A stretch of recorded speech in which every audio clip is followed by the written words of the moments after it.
Assalamualaikum warahmatullahi wabarakatuh. Bismillahirrahmanirrahim. Nahmaduka ya ghafur ya syakur wa sholli wa sallim barik ala sayyidina maulana Muhammadin wa ala alihi wa sahbihi asma'in nama ba'du.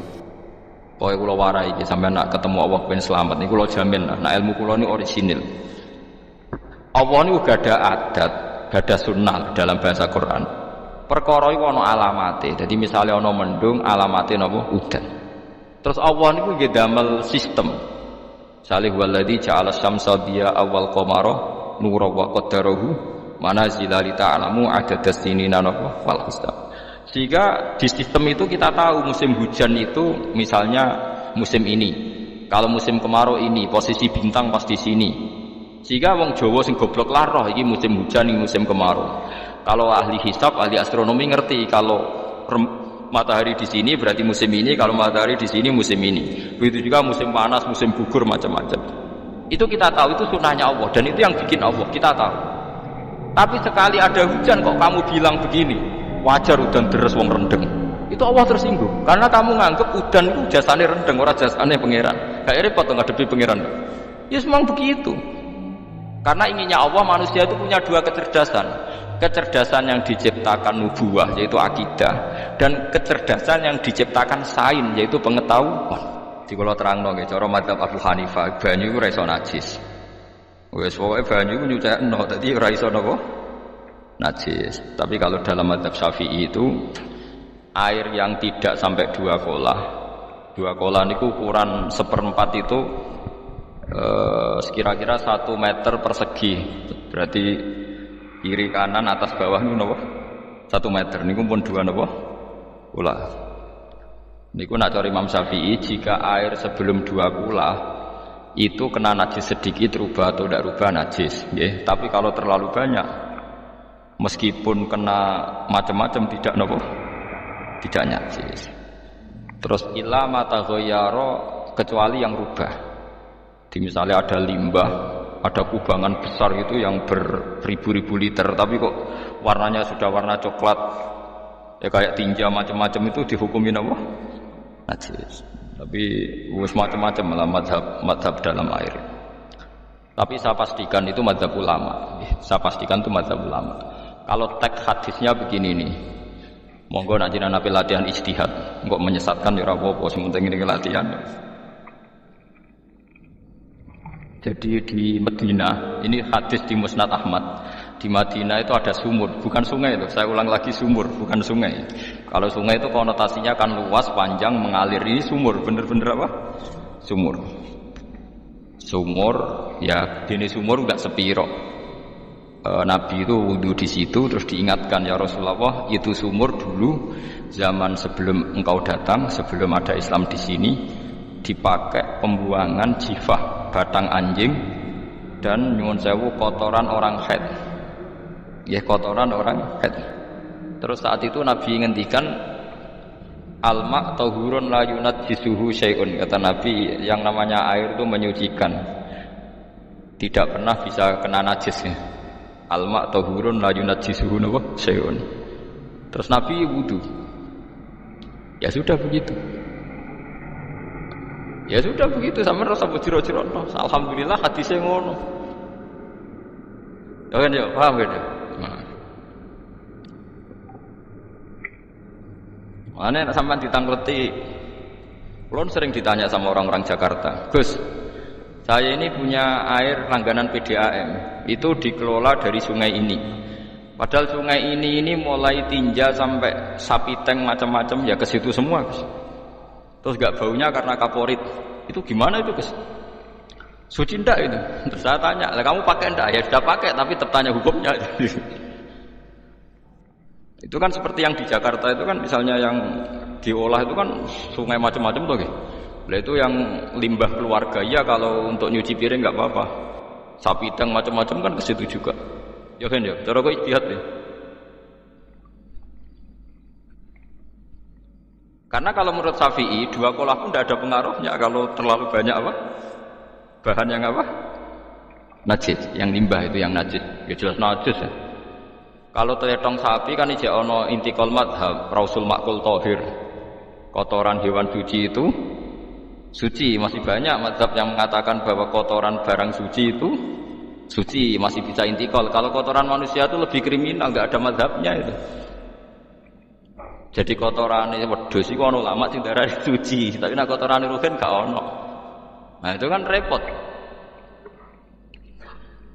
Makanya kata sebagian ahli hadis, sebaiknya hadis itu tidak usah diijtihadi, pokoknya Nabi ngendikan begitu, ya sudah orang terus ya sudah begitu. Paham gitu. Terus seperti di sini misalnya, yang di sini Gajah Wong itu kan atasannya sana mulai kali Code kan wong macam-macam. Mulai wong buang kotor, air besar, air kecil kan lewat semua. Macam-macam. Makanya masalah air itu pokoknya sifatnya air itu ma'an tahura, sifatnya air itu mensucikan. Mensucikan itu dua dalam mazhab Syafi'i itu, air dan tanah. Ya, air dan tanah. Terus sama Abu Hanifah ditambah satu. Ini kalau sampean coba tidak apa-apa, api. Makanya kalau ada boto, coroknya apa Mus? Boto itu? Boto bangunan apa? Boto. Itu kan kebanyakan kan kadang kan tipak buahan pletong itu gini, terus dipakai foto, dicampur-campur, diulet-ulet, terus jadi apa? Foto. Cara mazhab Syafi'i tetap najis, dipakai masjid tidak bisa karena sebagian bahannya dari apa? Najis. Cara mazhab Hanafi suci karena sudah dibakar. Karena api itu termasuk alat mensucikan. Alasannya Imam Abu Hanifah, orang yang fasik-fasik itu nanti disucikan pakai api neraka. Berarti api itu bagian dari alat mensucikan. Jadi misalnya Ruhin mau sholat dibakar, sholat suci itu.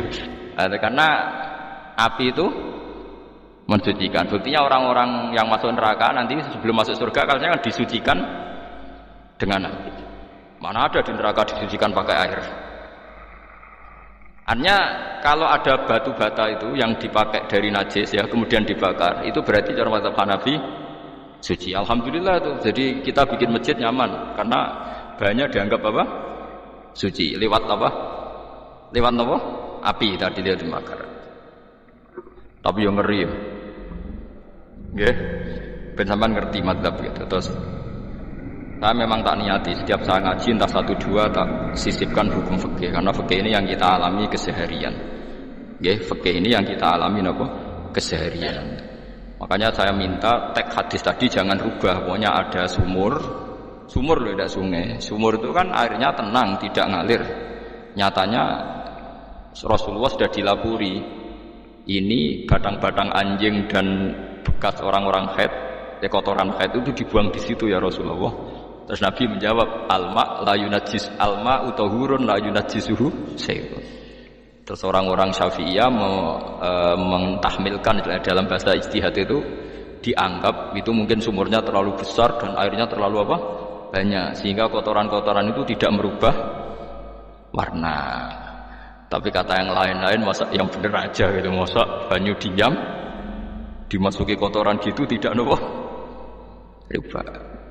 Nah itu ya itulah ijtihad. Ijtihad itu ya. Ijtihad itu guyonannya kan gitu. Pendapat saya benar mungkin salah, pendapat Anda salah mungkin apa? Benar. Nah ya sama-sama mirip-mirip gitu untuk menganalisis itu.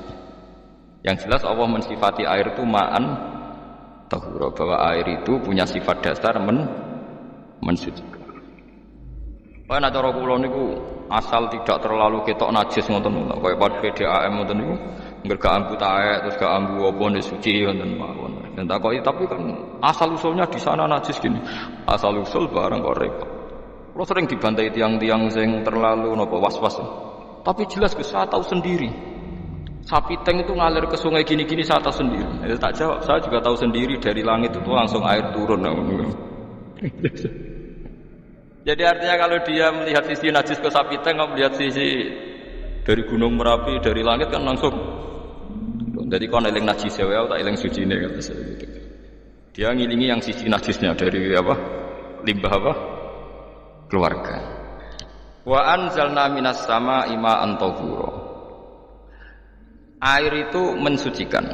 Nah, terus kedua masalah fikih yang saya jelaskan di sini, tahur itu sifat mubalaghah dalam madhab selain Syafi'i. Saya ulang lagi ya. Kula warai lugat ya. Kalau orang biasa terima kasih disebut syakir, disebut apa? Syakir. Kalau terlalu banyak terima kasih disebut apa? Syakur. Kalau kadang memaafkan disebut ghafir, orang yang memaafkan. Kalau sering memaafkan disebut ghafur. Jadi dalam disiplin lugat, kalau wazan fa'ul itu berarti menunjukkan terulang-ulang. Paham ya Pak? Apa? Terulang-ulang.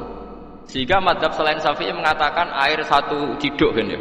Dipakai wudu, setelah itu mustakmalnya dipakai lagi boleh, mustakmalnya dipakai lagi boleh. Alasannya fa'ul itu mubalaghah gitu loh. Jadi sesuatu yang terulang. Paham ya? Saya ulang lagi ya.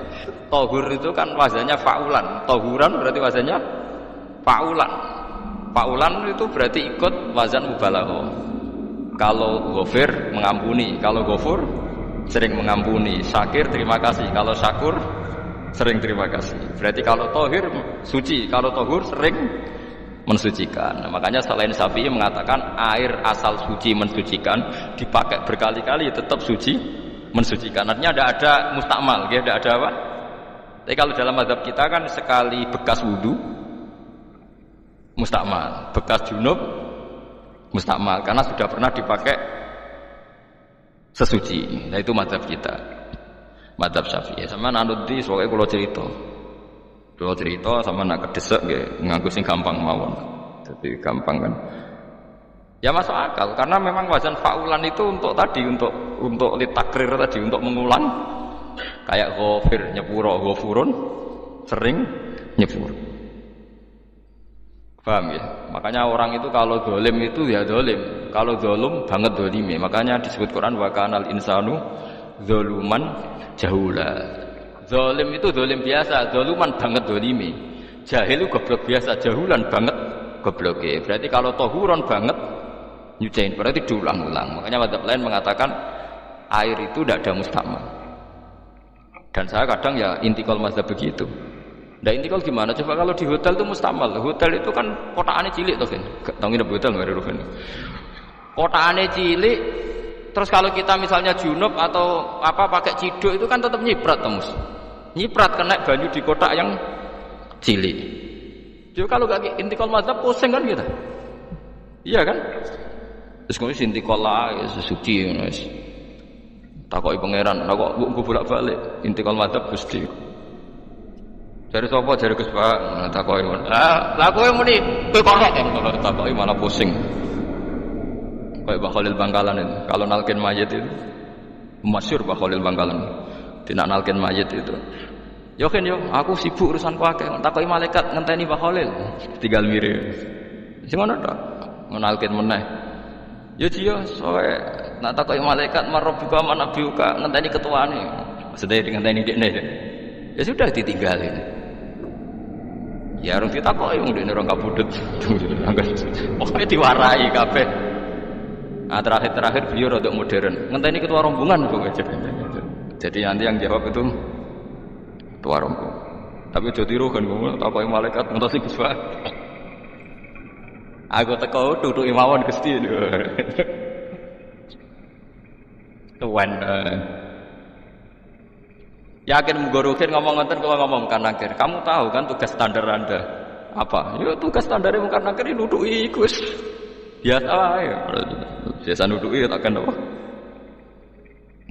Nah itu mungkin bagian guyone wali ku jek mungkin. Kadang orang itu engkar ndak bisa. Yaitu tadi piye wae resmi teknya Allah itu yauma nad'u kullu unasim bi imamihim. Nanti manusia dipanggil itu per ketuanya. Bukan per individu kesuwen. Jadi ada teori itu yang mungkin benar.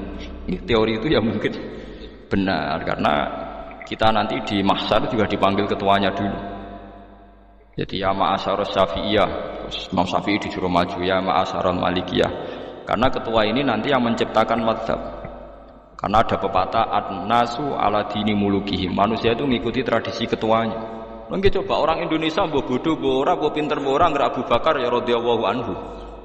Coba kalau tradisinya Syiah, mungkin Abu Bakar laknatullah alaihi gitu. Ya kita tidak tahu begitu. Akhirnya kita ketiban apik karena menghormati apa? Sahabat. Artinya ketua itu penting, menciptakan suasana ketua itu Penting coba kalau tanpa ketua, mungkin kita tidak punya tradisi, makanya dipanggil itu ketuanya. Paham? Makanya sampean milih ketua itu yang benar. Setidaknya orang ikhlas, misalnya rapati bener, penting ini gue ikhlas. Ngeri itu kalau pas sampean dipanggil nunjuk ketua itu, kemudian ketua partai, wah panggil pangeran bingung kan? Ketua sopok nyebut ketua partai. Ketua partai dia celuk pangeran Melayu. Wah ngadepi pangeran meriang gitu. Paham ya? Jadi nanti sampean itu ditanya itu lewat nopo?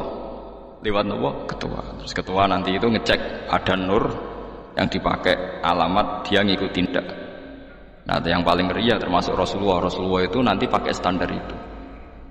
Inna umati yut'auna yaumal qiyamati hurran muhajjalin min atharil wudu. Itu kan ada tanya jawab sama sahabat. Kata Rasulullah, kamu tidak usah khawatir kalau saya meninggal. Meninggal saya itu baik. Hayati khairun lakum wa mamati khairun lakum. Saya hidup di antara kalian ya baik, setelah saya meninggal juga baik. Ya Nabi ya unik. Amma hayati fali asunna lakum as-sunan. Kalau saya masih hidup berarti saya bisa meneladani kamu melakukan beberapa sunnah, beberapa tradisi. Sunnah itu tradisi. Jadi orang kudu artinya sunnah itu wajib atau sunat. Buktinya di Quran ada sunnatullahi latif sunnatullah fil ladzina khalau min qabl. Jadi sunnahnya, tradisinya Allah menghukumi orang-orang dulu. Itu bisa orang benar, bisa orang tidak apa? Benar. Kata Nabi, kalau saya masih hidup, fali asunna lakum asunan, saya bisa mentradisikan kamu beberapa sunnah, bisa wajib, bisa sunnah. Wa amma wafati ya khairun lakum. Kalau saya sudah meninggal nanti juga bagus. Mergo aku nak SK pundhut jare Nabi, aku jejer pangeran. Jadi nak roh kowe apik, saya muji Allah, nak roh kowe elek, langsung saya minta ampunan kepada Allah. Dan semua umatku nanti diampuni. Tapi terus Nabi mulai menangis, tapi ada beberapa masalah. Ketika orang-orang itu ternyata umatku, mau saya ajak ke surga, kata Tuhan, kata Allah, innahum qad ahdatsu ba'dak. Mereka ini bikin aturan aneh-aneh setelah kamu Muhammad. Terus Pak aku suhkon ya sudah kalau gitu tak tinggal ke surga, tidak ikut masuk surga. Nah kemudian ulama berdebat ahdatsu itu apa? So, ada yang itu bid'ah gitu, macam-macam. Kalau ulama Sunni ahdatsu itu ya bid'ah ibadah mahdhah. Jadi misalnya orang melakukan sholat zuhur kok 6 rakaat itu kan wong nganggur papat es kesel kok malah muni 6 itu. Utawa zuhur kok mau 3 rakaat itu kan ya itu bid'ah ya. Karena ibadah mahdhah. Tapi kalau masalah sosial itu fleksibel. Fleksibelnya adalah misalnya dulu Nabi naik unta, orang yang anti bid'ah juga naik Innova ya. Padahal dulu naik unta. Orang-orang yang poligami itu ya tidak nunggu istri pertama mati. Padahal dulu Nabi poligami setelah Sayyidah Khadijah meninggal. Ya mereka baik-baik saja. Alasannya poligami sunnah Rasul. Padahal nak detailnya sunnah Rasul poligami setelah istri pertama.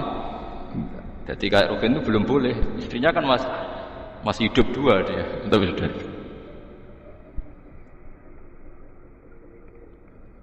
Nah, bahwa artinya kalau sampean memaksakan gitu. Sampean kalau nggak percaya saya bacakan ayat.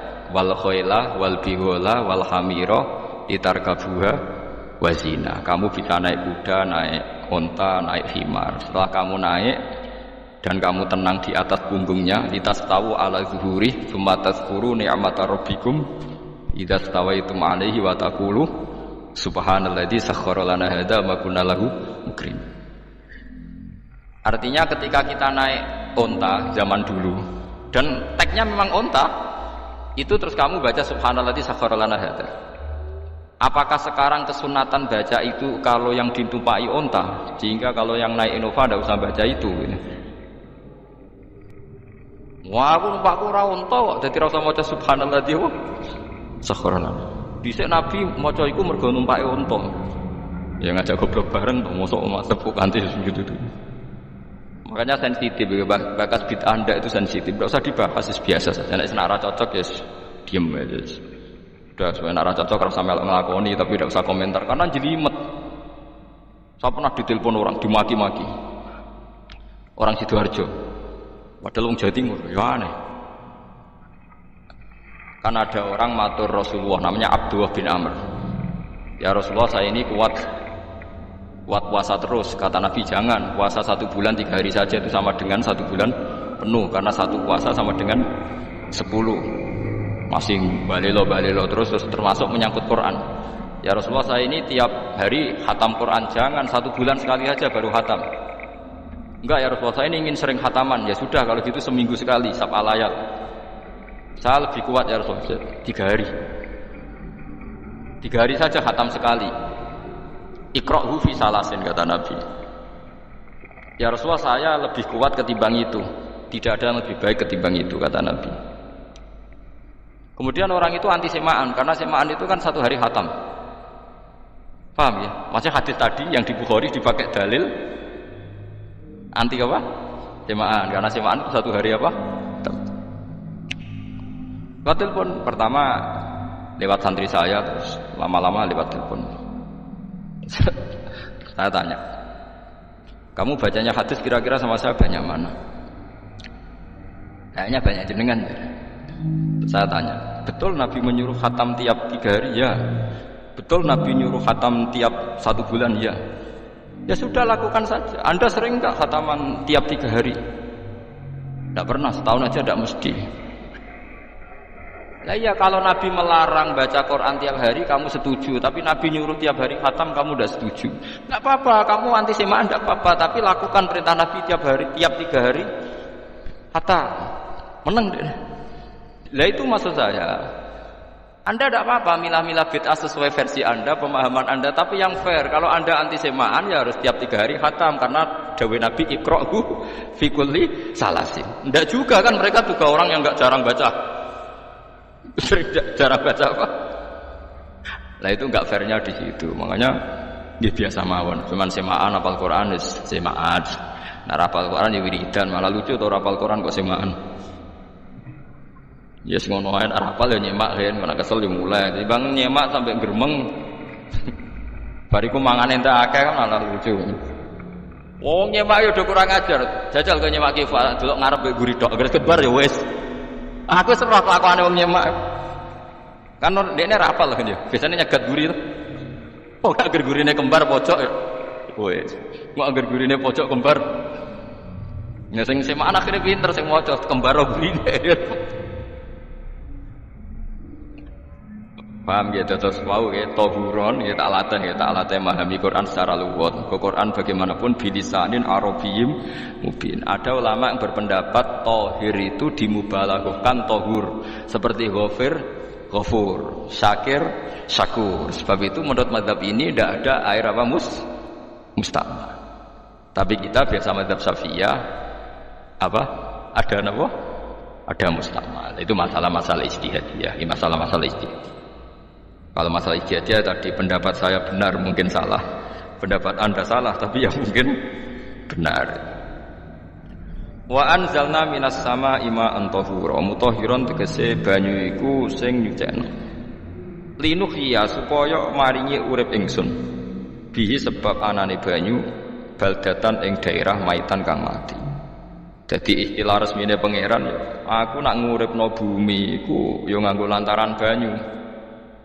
Jadi coba soal pangeran kok butuh lantaran. Waduh repot. Mung Qur'ane pangeran dhewe mesti ana aku nak nguripno bumi lewat lantaran banyu. Ora usah jero-jerokno. Pangeran kok butuh lantaran. Ndak salah lantaran lah ya iso, tapi nek Allah nganggo lantaran ya oleh ya aja terus Allah kok nganggo wasilah. Wah ya malah kacau. Ora usah ngono-ngono, ora usah mikir. Pokoke Qur'an diwaca ora usah dipikir, pun iman wonten mawon kok repot. Iman napa? Kok repot. Linuhya supaya ngurip-ngurip sapa ingsun bi sebab banyu baldatan ing negara atau daerah maitan kang mati. Jadi sampean jangan mengatakan kalau Allah untuk menghidupkan bumi butuh air, ya keliru. Allah itu tidak butuh apa-apa, nggih. Allah itu tidak butuh apa-apa. Tapi kalau Allah punya sunnah, punya adat menghidupkan bumi itu pakai air, ya Allah jangan kamu atur. Kira pangeran kok ngatur. Itu kan ada cerita di kitab-kitab itu, termasuk di Ihya ini. Nabi Musa itu sok dekat Allah, jadi nggak mau mimik obat. Membuktikan bahwa Allah itu tidak butuh wasilah. Aqaqir itu maknanya obat-obatan yang dari herbal, itu bahasa Arabnya apa? Al-aqaqir.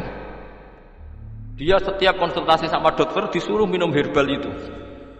Mau dia, saya akan disembuhkan Allah langsung, tidak usah lewat obat apa herbal katanya. Tiap dokter ditanya jawabannya sama, oh dokter goblok. Kamu belum tahu ya kalau Allah itu tidak butuh wasilah, malah marah-marah dia tuh. Akhirnya dia konsultasi langsung ke Tuhan. Apa betul ya Allah saya butuh minum akokir ini? Terus, lah kata dokter gimana? Karena herbal itu fungsinya gini-gini. Terus, saya Musa, sehingga fungsi herbal ngono iku sapa nggih jenengan. Lah ya aku gawe fungsine ngono kowe ngombe kok ora gelem, sing gawe ku ya aku. Jadi sing gawe bodrek ku nak kowe ngeluh, bodrek mandi sing gawe ku ya pangeran, rumangsamu sapa? Sing gawe ruhe nak berkelon lego ya pangeran. Mangsamu sapa? Umane bojone ayu kan. Jadi wis pangeran ora usah aku isin gengsi, ora usah ngono. Lha mene elek dibanding bojone ning swarga, nang ning dunya ya ayu, manteng ruhin ya diselera udarane. Paham ya? Terus itu masalah yang enggak akan selesai ila yaumil qiyamah. Jadi ada cara pandang langsung Allah itu ya bisa. Tapi misalnya ada sunnatullah ya jangan kamu tentang. Termasuk Nabi Musa akhirnya Nabi Musa mau minum, setelah minum sembuh. Terus ketika sembuh diberitahu Allah, memangnya kenapa kalau minum obat itu? Obat itu ada khasiatnya yang bikin juga Allah. Kok kamu hindari itu alasannya apa? Wong yang bikin juga Allah. Makanya kalau kamu percaya wasilah, kalau terpaksa percaya, kamu harus yakin bahwa nomor satu adalah Allah Subhanahu wa Ta'ala. Kalau kamu takut orang itu syirik, ya gak apa-apa kamu lawan, harus kamu lawan. Memang selera kamu begitu. Kamu harus tidak usah ikut pakai, wong kamu khawatir, tidak apa-apa. Jadi sing khawatir syirik, ora usah nganggo ali-ali, ora usah nganggo ake. Tapi sing seneng dagangan ya nganggo. Ora usah jimat-jimatan ini niati napa? Booming ngoten mawon niati dagangan. Kulo nu diakek larang, durunge rame-rame akek. Barang akek rame terus mboten kula nggo. Darani murah repot. Nggih kula mboten sombong. Dulu akeknya bapak itu zaman Bapak Sugeng tuh pernah ditawar ditukar mobil. Zaman itu mobilnya harga 60 juta. Dan itu wasiat bapak untuk saya. Saudara saya sepakat itu untuk saya. Dulu kadang-kadang tak pakai. Setelah akek booming terus dikira ini yang gelondongan berapa kilo. 25.000 muruah camah cara Jawa camah tidak pernah tak pakai. Saya yakin ikut turun itu aki-aki yang mahal itu. Karena dikira yang produk ya yang masal itu yang itu. Paham gitu terus sampean biar tahu duduk perkara ini. Jadi tohur ya tohuron itu sifat mubalaghah. Tapi kalau dalam madzhab Syafi'i tohur itu ismul alat. Jadi tidak maknanya mengulang-ulang sehingga Imam Syafi'i tidak membolehkan wudu pakai air apa? Mustamal.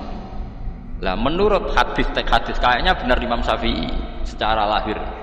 Karena Nabi ngendikan sisa air wudu itu membawa dosa Anda. Kata Nabi, jika seseorang wudu maka kotorannya keluar dari ajfan, dari pelapuk mata, dari apa sampai keluar dari mimbaini adzofiri, sampai keluar dari bawah-bawah apa?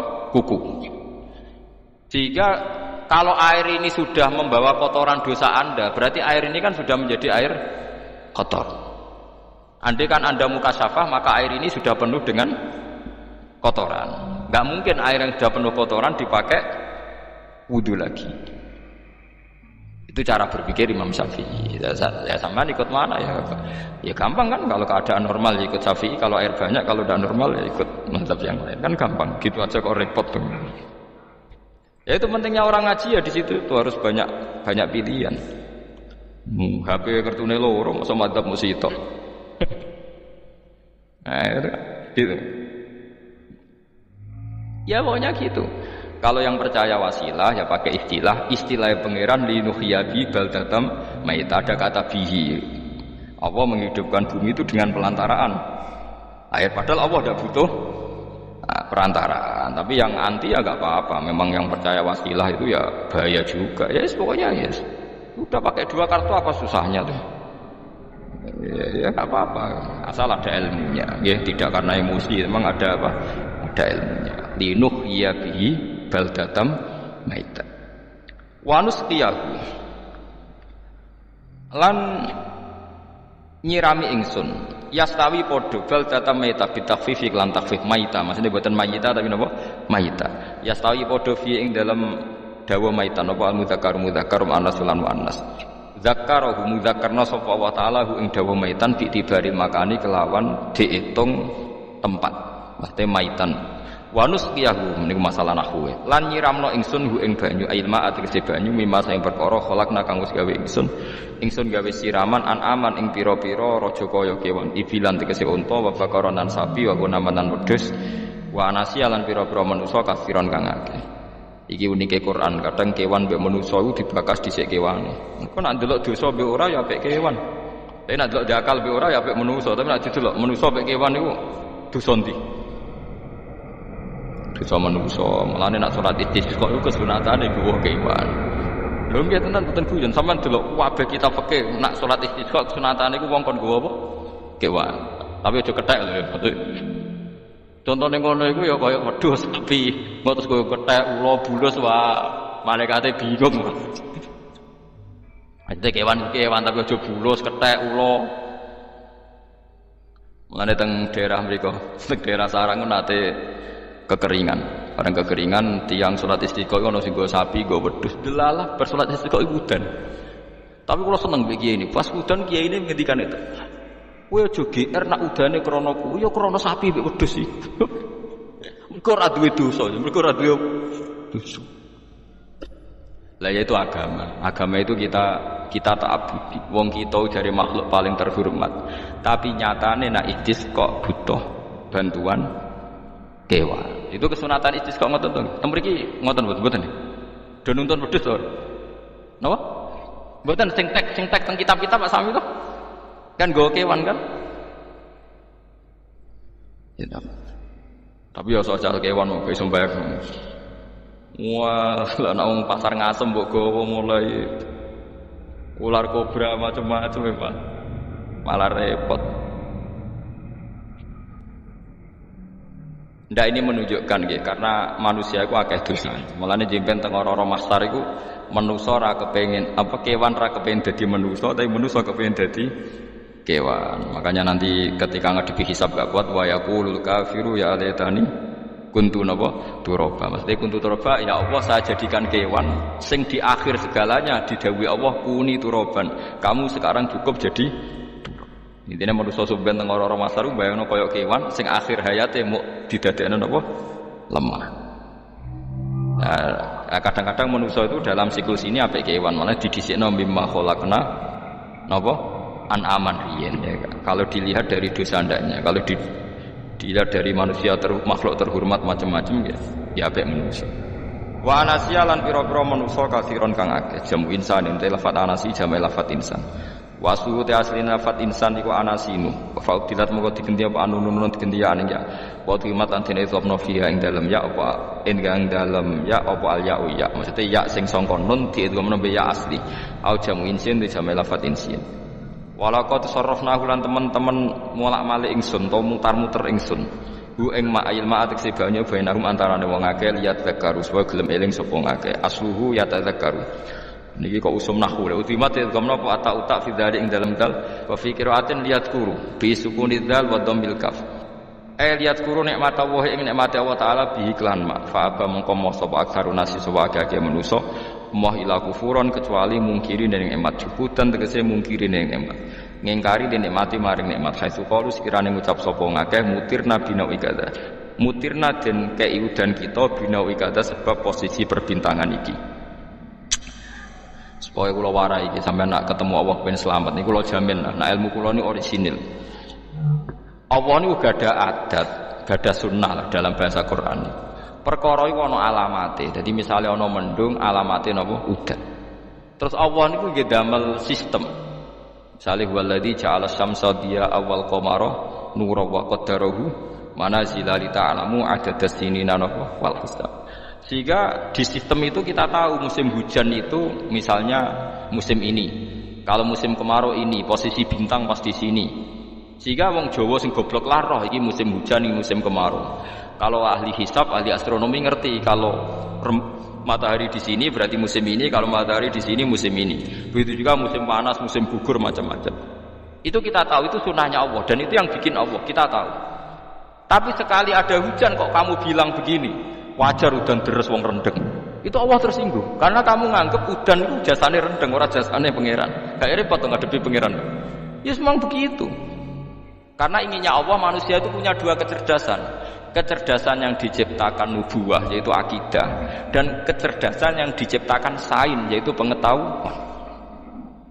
Itu inginnya Allah. Jika menyangkut kitab dan ruh yang diperdebatkan oleh Muhammadiyah itu sebetulnya juga masalah sepele. Masalah sepele itu begini. Siapa sih yang mungkiri hisab? Wong hisab itu ya nasib pangeran li ta'lamu adada sinina wal hisab. Siapa sih yang mungkiri ru'yah? Wong ru'yah itu hadis sahih. Yasumu li ru'yati wa aftiru li ru'yati. Fa in humma 'alaikum fa'akmilu iddata sa'ban salasina yauman. Jika kamu ragu ya ikmal. Ikmal itu menjadi 30 hari. Sekarang sampean saya tanya, ikmal 30 hari itu dari hisab apa ru'yah? Hisab kan namanya ikmal itu pakai saiki wis 29 nak ben ikmal 30. Lho ikmal itu ru'yah ta hisab? Bisa.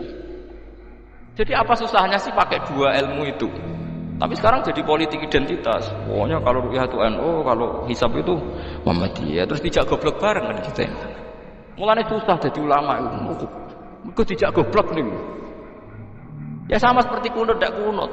Saya Muhammadiyah itu lahir tahun 1912, NU 1926. Orang tahu semua sebelum itu zaman Madzhabul Arba'ah Abu Hanifah itu ndak kunut, Imam Syafi'i kunut. Terus kamu bilang Syafi'i NU, Abu Hanifah Muhammadiyah. Memangnya Imam Syafi'i tahu Rois Am? Jadi kita yang ulama itu biasa saja karena melihat Imam Syafi'i itu kunut, Abu Hanifah tidak kunut. Tahu-tahu sekarang jadi politik identitas kalau kunut itu NU, tidak kunut Ahmadiyah. Memangnya Imam Syafi'i tahu jadi Rois Islam neng PBNU, sing liwat ahwal, mboten ate. Jadi kalau ulama itu lebih sederhana cara berpikir. Ya sudah, hisab itu ya ilmunya Allah, ruya ya ilmunya Allah. Jadi misalnya dagang dihitung, kalau dihitung itu rasional berarti sain. Kalau tidak dihitung kok berarti jenenge kejutan. Ya enggak, kita pernah ngalami semua. Kita pernah ngalami dua-duanya kan. Dihitung ya pernah laba, kejutan ya pernah. Musim sulit dagang rugi ya biasa, kecengklok rugi kebodhon biasa, lama pernah sanggup aja. Kalau rutin namanya sain sesuai hitungan pengetahuan. Kalau model ngono kejutannya selesai kan. Kok dibenturkan? Kejutan sama rutin itu absolut mana? Akurat mana? Ya ngajak goblok bareng. Paham ki biasa mah wong sing seneng ilmu tuh ben biasa roh dojo ben. Ya ben biasa. Nah sekarang itu usum, anti ilmu itu usum. Yang usum sekarang itu politik nopo identitas. Kalau batik wong Yogyakarta, wah batik nasional berarti wong batik wong Indonesia, anak batik ra wong Indonesia. Jadi batik nopo pakaian nopo nasional. Ya wong golek hadis nganti ngelu kesunatan ibadah nggo klambi putih. Ora ana kesunatan ibadah nggo klambi nopo? Batik. Tapi nak kowe wong alim ben diarani klambi putih gak wajib, kudu kadang-kadang nganggo batik, nggo nunjukno nak nganggo putih iku. Saya itu seingat saya belum pernah ngaji gak pakai baju putih. Karena pikiranku sering ditanya, Gus kowe wong alim ora tau jubahan. Nak jubahan koyo wong Arab. Nak batik kesane kok ora sunah Rasul seneng putih, setengah-tengah nggo hem putih sunah Rasul tapi tetep Indonesia. Wis tak pikir lha ruhen tak mikir nggo batik. Tapi itu tadi saya masih husnudzon.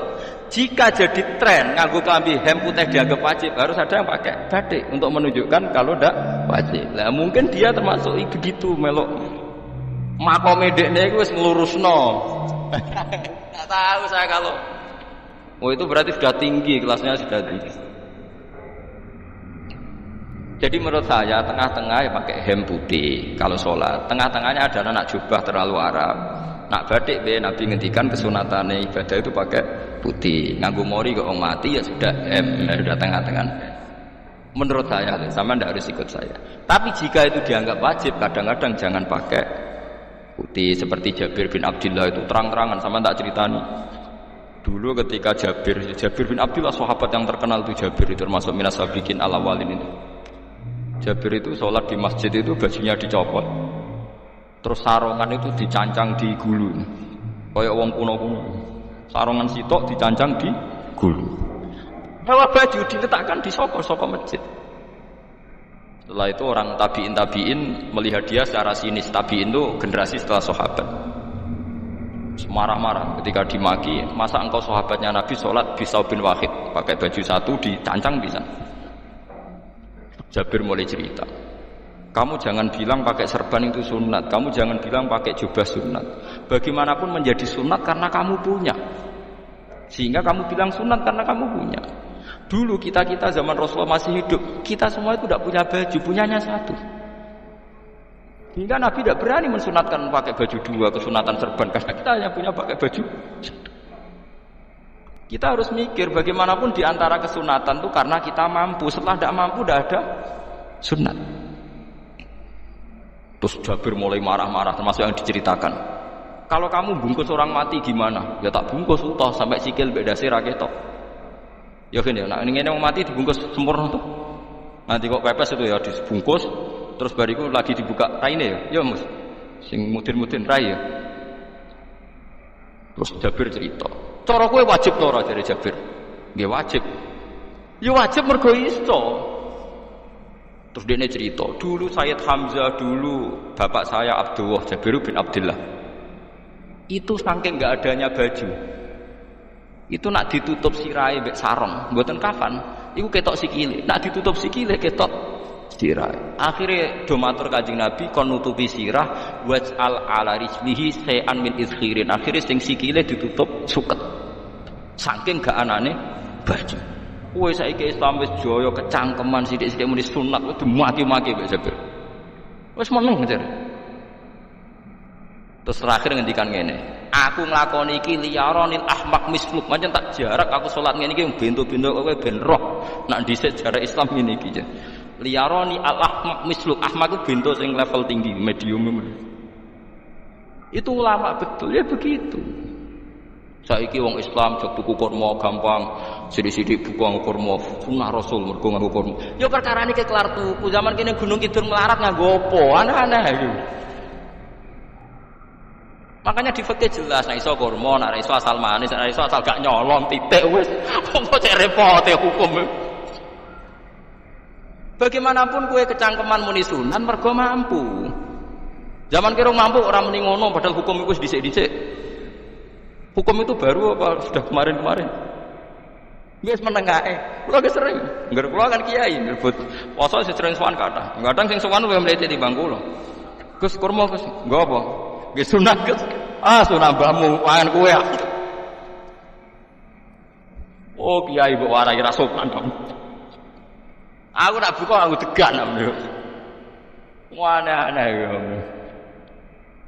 Namun ini sunah dia ora usah kecangkeman. Lagi buka kurma pirang tahun, lebih kali tahun Gus. Umur piro? 40 Gus. 38 tahun gak anggo sunah lagi 2 tahun gegere gak karuan.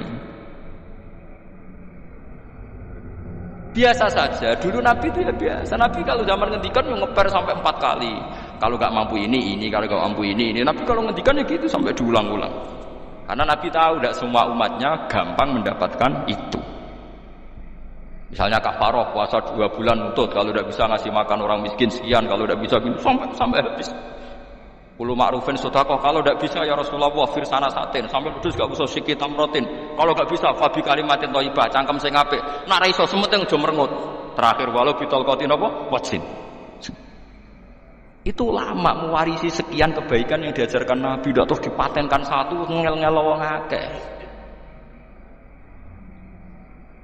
Kono apa ngekek kurma khutbah bareng sungguh. Wes pangan dhewe entekno. Ya ana sing tobat, wis kula tobat Gus mun mboten ngomong-ngomong ngono ya. Ya biasa saja kalau ingin sunnah-sunnah biasa saja. Dawe Nabi wal qasda tabluhu, kamu itu yang biasa saja. Biasa itu ya standar saja. Ya biasa. Jadi Nabi dulu kalau melakukan sunnah itu biasa. Sunnatun sanaha Rasulullah sallallahu alaihi wasallam. Ini sunnah yang dilakukan Nabi. Tapi di luar yang azimah itu yang wajib atau fardhu ain itu sahabat biasa. Karena bagaimanapun kita bisa begini karena mampu. Seperti Jabir tadi, orang bisa sholat pakai serban, pakai jubah karena mampu. Zaman Nabi awal Islam. Sama lihat Bilal, nak ada nak blodor gitu tuh. Sama lihat film Umar atau film-film Bilal. Itu memang nyata dulu itu la yajidu ahaduna illa thawban wahidan. Tidak ada yang kecuali punya baju apa? Sama dulu film-film, mulai versi seneng kitab sampai versi film itu sama. Bilal nak adzan ya blodor, ora adzan diblodor gak sopan. Memang ya duwene klambi mok sitok iku. Adlok ceritane Sa'labah bersolat salam langsung melayu. Berkali-kali agar bersalam melayu. Jebule apa kita kayak ya Sa'labah bersolat orang witir melayu kenapa? Saya takoki ya Rasulullah, takoki Nabi. Sa'labah kata sahabat-sahabat kowe nak salat bar mulai langsung melayu. Ya Rasulullah, kami kula namung setunggal, istri saya di rumah aja utuh. Itu saking tidak adanya baju. Nah, saiki nang sunatno kon. Ya begitu. Makanya ketika Sayyidina Umar idza ausa Allah fa ausiu. Nanti kalau sudah jembar ya jembar. Nak lagi ruwet ya ruwet. Ya sudah biasa saja. Paham ya? Jadi kalau suwun misalnya malah yudroku kulu, la yudroku nopo kulu. Kalau tidak bisa semua jangan sama sekali. Jadi misalnya kita tidak bisa jubahan, tidak bisa serbanan mergo wong Arab. Supaya saya tidak keriting jubahan kok tonggo ya buyu. Paham ya? Wah aneh. Kemudian nek ora kaji kok jubahan malah digugat wong akeh. Ya sudah pakai hem putih saja. Yang penting dua semangat sunnah putihnya misalnya. Ya tengah-tengah gitu. Tapi kalau kira-kira dianggap wajib ya kan ganti batik kayak Ruhin itu. Itu makomnya sudah itu tadi sudah tinggi sekali. Ya Nabi itu kan misalnya Nabi nyifati rambut yang baik itu yang lurus membak gitu. Sifatnya Dajjal itu keriting. Tapi yang keriting ya enggak apa-apa. Bukan berarti wah keriting mirip Dajjal janda gitu. Ya itu kan Allah menunjukkan kekuasaan. Nanti kalau Allah bikin lurus semua dikira enggak mampu bikin yang keriting, ya sudah dibikinlah yang keriting. Ya sudah gitu biasa saja buatan berlebihan. Paham gitu. Jadi Nabi itu kalau ngendikan seingat saya ini hafal banyak hadis. Kalau ngendikan tuh sampai berkali-kali. Itu dimulai kalau sedekah pakai ini, kalau ndak mau sampai mulai firsana satin sambil wedhus ijek larang walau bisiki tamro separone kurma masih kadang ndak mampu fabi kalimatin thayyibah ndak mampu lagi ya soalnya tak sedekah walau bitol qati wajin sedekahlah meskipun dengan ceria. Itu sirinya kenapa saya ngaji guyon karena paling ndak ceria itu happy. Coba kalau saya ngaji merengut menang terus ketok nyesal terus sing ngaji kan mikir Gus bak kurang apa kita ngaji ku ono sing kurang. Oh, terus yang keduanya nafsir wah paling kurang sangune. Wah jadi repot. Mulane kula ngeten wis tak pikir, rumang sampun tak pikir. Guyon kula mek sampean nangis mbon ndi ganjaran akeh ndi. Mergo guyon kula bi ilmen nangis sampean mikir utang. Jadi terakhir sedekah talqati wajah yang ceria, yang happy. Kowe iki happy kan yo tenang, paling gak mikir nasibe kan. Kiai iku happy sebenes. Jajal misalnya kayak Kiai kok Rugen sumpek maca kukar kukur bariku angok bariku kukur meneh kan wong mikir wayahe tanggale bayar apa piye kredite apa wayahe ditarik sepeda motor kan orang terus menafsirkan macam-macam sing elek sing wong alim le nafsir paling tertipe ra iso wah paling elek ya nek wong alim kan ana wong kukur mesti nek sing cuudan kan paling macane bingung terkipe ngono. Ya macam-macam lah sesuai asumsi napa. Jadi kula suwun sama nak dadi kiai nek ra iso sedekah macamnya terakhir ceria. Mergo Nabi ngendikane terakhir tasaddaku walau bitol qati wajhin. Bersedekahlah meskipun dengan keceriaan napa muka atau wajah. Namun kalau itu Nabi diulang-ulang. Jadi kalau ngendikan tuh diulang-ulang. Sekarang tuh orang mau mendorong sunnah Rasul itu satu. Ya berat bagi yang enggak bisa melakukan itu apa? Yang enggak bisa melakukan itu apa? Jadi dibacalah hadis itu dibaca utuh. Ya bukan kita apa ya mau sekulon kepingine kabeh umat Nabi itu happy. Mergo selama itu tidak maksiat berarti anut ajaran Kanjeng Nabi Muhammad sallallahu alaihi wasallam. Ma khuyira Rasulullah baina amrayni ilakhtara aisaruhuma malam yakun isman. Rasulullah itu tidak pernah disuruh milih dua hal yang berbeda kecuali milih yang paling gampang. Asal itu tidak barang dosa. Itu hadis muttafaq alaih. Ma khuyira Rasulullah baina amrayni ilakhtara napa aisaruhuma malam yakun napa isman. Jadi Nabi itu tidak disuruh milih dua hal, mesti milih yang paling gampang asal tidak napa dosa. Makanya Nabi kalau ditanya, ya Rasulullah sampean nanti tawaf pakai unta apa enggak? Kesel ndi? Nggih kesel melaku, ya naik unta saja. Makanya Nabi kalau tawaf itu dulu pakai apa? Unta. Terus saiki mulai Arab Saudi PG MRT berkoordinasi Nabi unta terus saiki nganggo apa? Kereta lingkar. Sekarang baru diperdebatkan. Cek kurang ajar itu sebenarnya no tamu spesial, misalnya pejabat negara sebenarnya tawaf numpak kereta muter. Diarani rasa dhisik Nabi numpak unta, diarani sacik kurang ajar ning dhuwur. Terus sampai angop-angop terus tawaf. Sampeyan muni sah ta ora ya jujur. Muni rasa Nabi dhisik tawaf. Ngagem unta muni sah kok kurang ajar. Wah, misalnya numpak kereta asenan anggap sithik-sithik sebeng pitu. Kurang ajar juga. Saat ini lebih diperdebatkan, tapi ya mbok siapa bakas ngono ben ngerti hukum sampean ben ora anak kiai ku bingung, ulama yo mikir hukum. Iku ketok ceria, sampean ora bingung ora ceria. Pak Aba mongko mo sapa aksarun nasi sapa akeh manusa mau ila kufuron kecuali ngafirin emte Allah juhud tegese ingkar nikmati maring nikmat haitsu qalu sekirane ucap sapa kufar mutir nabi nawi kada mutirna den kaeringi udan kita binawi kada sebab posisi bintang sing ngene iki walau syi'na la ba'atna fi kulli qaryatin nazir walau syi'na umpama ngersakno ingsun Allah la ba'atna yektine nugasno ingsun utawa ngutus ingsun fi kulli qaryatin ing dalam saben-saben daerah desa naziron ing wong sing ngelingno umpama wong ngersakno kabeh desa ya nabi tapi kok kakean nabi malah repot kan yukhawifu kang ngekeki peringatan sapa nabi ahlaha ing penduduk Qaryah walakin ba'asnaka tetapi ning ngutus ingsun ka ing sira Muhammad ila ahli qura maring kabeh penduduk kuliah sakabehane ahli qura nadhiron khalidati nadhir khalidati nabi liya'zuma supaya gedhe apa ajuka ganjaran sira tapi kabeh nabi niku nggih pokoke Allah mampu mawon tiap desa dikai nabi tapi Allah ndak melakukan itu cukup nabi sitok terus kabeh iki ana Nabi Muhammad sallallahu alaihi wasallam. Mulane ana guyonan wong Arab wong Jawa apik endi? Apik wong Jawa. Ke wong Arab iku cara obat iku dosis tinggi. Mulane dikirimi Nabi. Wong Jawa cukup mudin, cukup kiai wis Islam. Dadi rapati salah. Penyakitnya ringan jadi diobati kiai iku wis dadi iman. Nah wong Arab kudu napa? Nabi. Berarti penyakit berat ringan apik endi? Apik ringan. Mulane jare kiai Jawa kita apik wong Jawa Gus wong Arab. Mergo ora butuh napa? Nabi, berarti dosisnya kan kecil ya rendah. Tauni-unimu.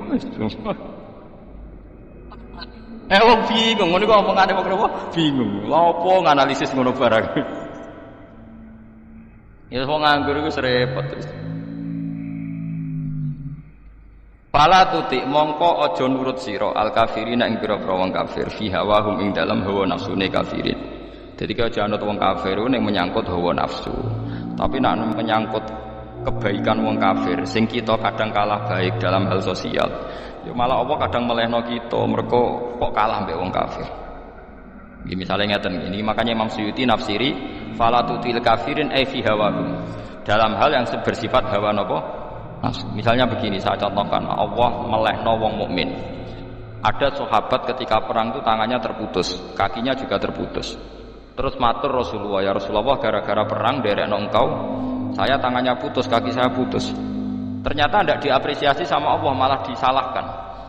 Gini kok Allah terus nurono ayat iyam saskum korhun faqad mastalqama korhum misluh. Jika Anda luka karena perang, orang kafir pun luka. Wong kafir wong gendho wae wani luka demi kekafiran, kok kowe wong Islam jare demi Allah ora wani luka. Jika masyhur di kalangan para ulama, nanti setiap kebaikan itu dibandingkan kezaliman. Ya saya ulang lagi, nanti setiap kebaikan itu dibandingkan kezaliman.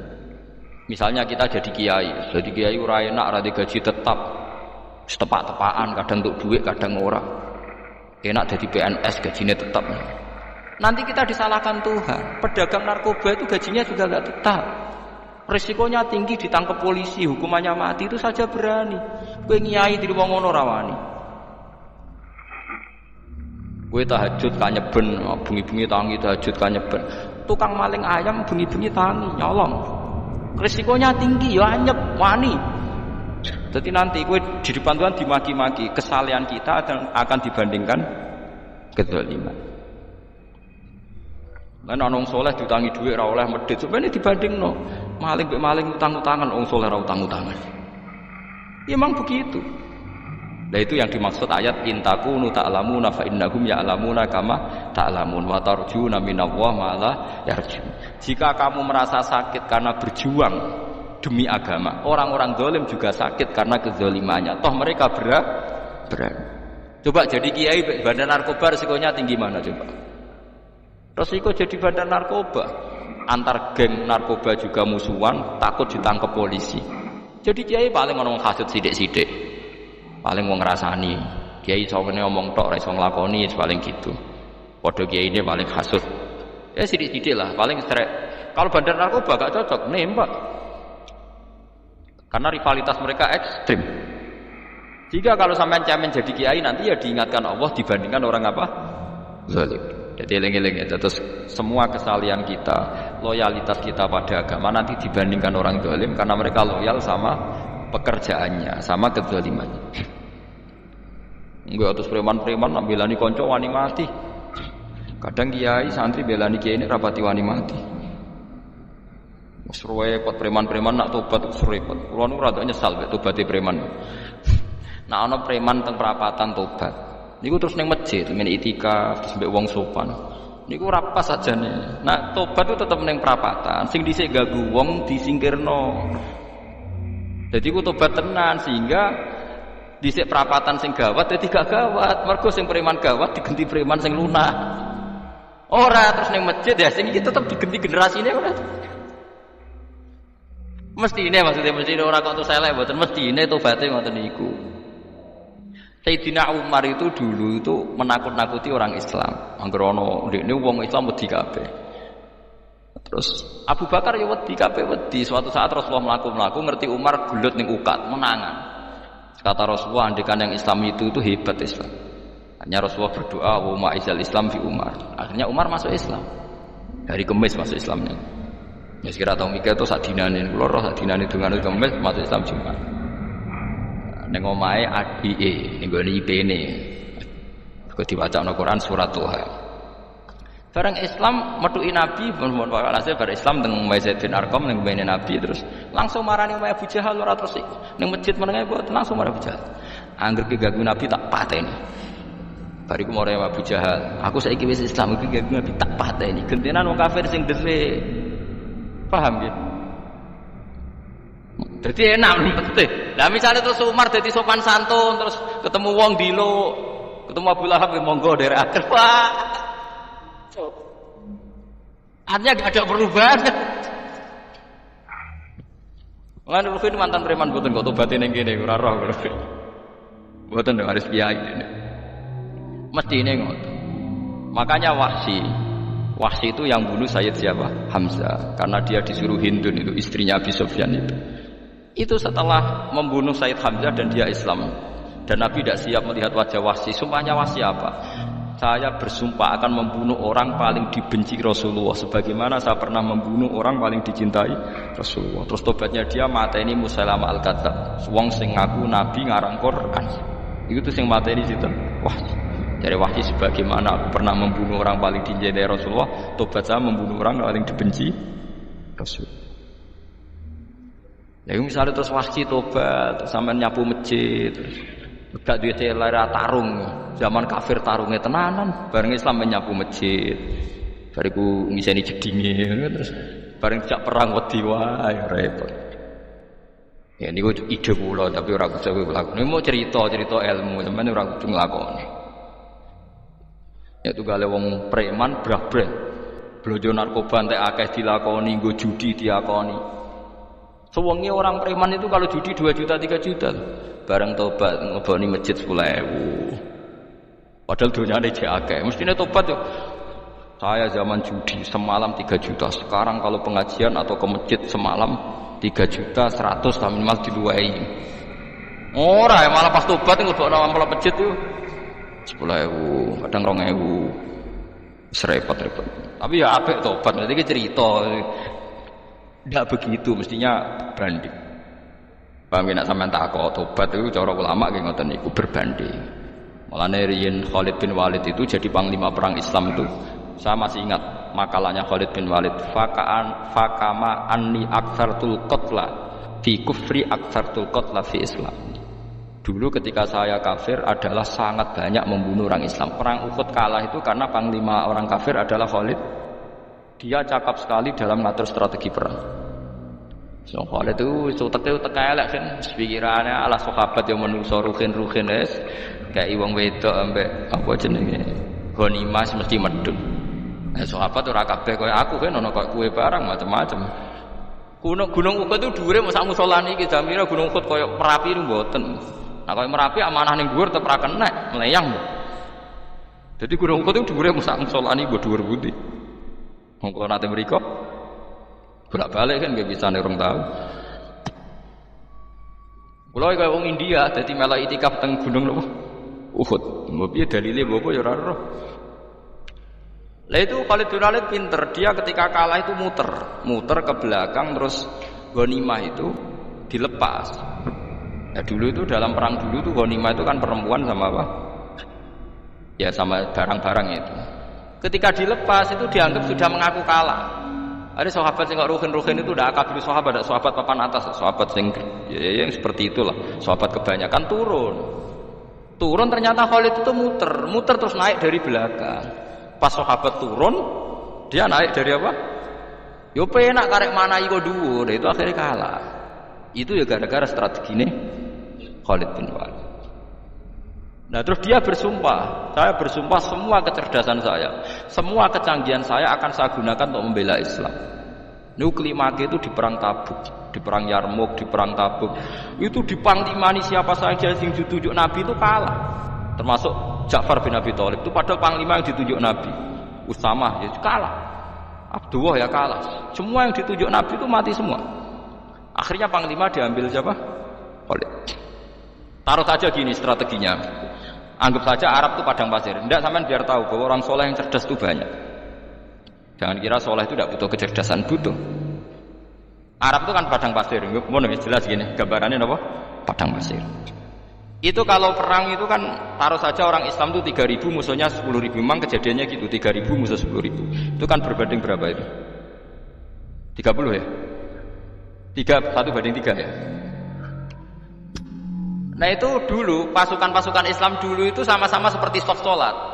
Jadi memanjang. Ya akhirnya perang itu kelihatan sekali mana yang sedikit, mana yang banyak. Habis Khalid strateginya dirubah. 100 orang di depan, anggap saja gitu. Pokoknya tak kayak gambaran cara Jawa paling gampang. Lagi mau cek kitabnya malah bingung loh. 100 pasukan kuda yang di depan itu disuruh negarkan kuda, disebut fal mughirati subha itu. Yang itu wal adiyati napa dhabha fal mughirati subha itu. Ini pokoknya anggap seperti itu. Fal muriyati apa? Qadha itu. Kuda yang 100 di depan disuruh menegarkan. Pokoknya kon gerak sehingga debu itu banyak bertebangan. Terus pasukan yang 3.000 itu disuruh memanjang. Memanjang sepanjang-panjangnya. Karena di depan ini ada tegaran kuda tadi, orang kafir yang di sana itu melihatnya ada bantuan datang baru. Wih, pasukan Islam teko wakeh, panjang lagi. Dikira jumlahnya itu sampai 50.000 lebih. Paham sih maksudnya? Jika wong kafir melaju perkara ini tidak mungkin kita tandingi. Orang Islam dapat bantuan baru, padahal ya wonge podo. Mau baris setok dirubah. Nah misalnya sing mimpin Mustafa sebuah jare mati ya syahid, mati kabeh wong Islam.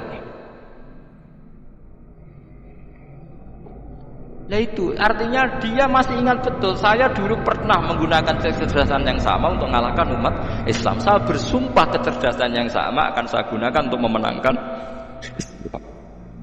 Coba bayangkan nonton aneh padang pasir 3.000 orang, yang 100 di depan negarno kuda supaya pandangan tidak begitu jelas. Terus yang belakangnya memanjang dari jauh kan kelihatan pasukan dapat bantuan baru. Padahal ya orangnya sama. Akhirnya orang kafir merasa wah nggak imbang. Kita ada imbang karena orang Islam dapat bantuan. Terus menang. Lah itu tobat bener gitu loh. Orang kok pas kafir cerdas, orang Islam tobat nyapu masjid. Kayak sebariku ngaji ngantuk. Padahal zaman kafir cerdas, memperdayakan ekonomi nganti sugih bergeder. Bareng Islam terus dunia entek melarat, terus nyapu masjid, bariku salat qobliyah ba'diyah mulai, kok poso sunat. Ya ndak apa-apa itu, tapi sugih tetep kok zaman kafir sugih. Zaman Islam kere, mestinya zaman Islam ya sugih, terus kecerdasan dan hartanya untuk liizatil Islam wal muslimin. Mestinya, tapi ya enggak apa-apa kalau ada tobat model gitu ya enggak apa-apa.